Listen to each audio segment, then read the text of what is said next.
யார் இப்ப அடுத்த 10 வருஷத்துல எலைட் சொசைட்டியா, ரிச்சா, இன்டெலிஜென்ட்டா, எஜுகேட்டடா, பூமியோட எல்லா ரிசோர்சஸையும் என்ஜாய் பண்ற எலைட் சொசைட்டியா மாறப் போறாங்க அப்படின்னா,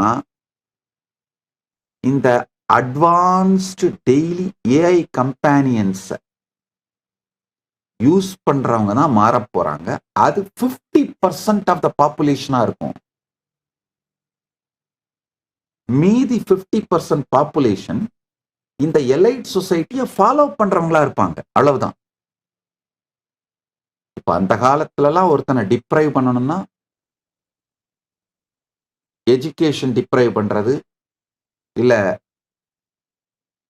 பொருளாதார ரீதியா அவனை வறுமையில வைக்கிறது, இப்படிலாம் டிப்ரைவ் பண்ணுவாங்க இல்லையா? இப்போ இந்த காலத்துல அதெல்லாம் இதுக்கு மேல அதெல்லாம் எதுவுமே முடியாது. அடுத்த 10 வருஷத்துக்குள்ள யாரையுமே நீங்க எந்த விதத்திலையும் டிப்ரைவ் பண்ண முடியாது.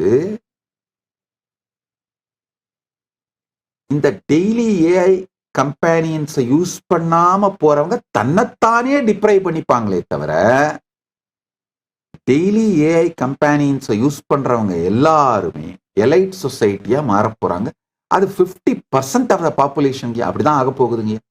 இதனால என்னென்ன விளைவுகள்லாம் வரப்போகுதுன்றது அடுத்து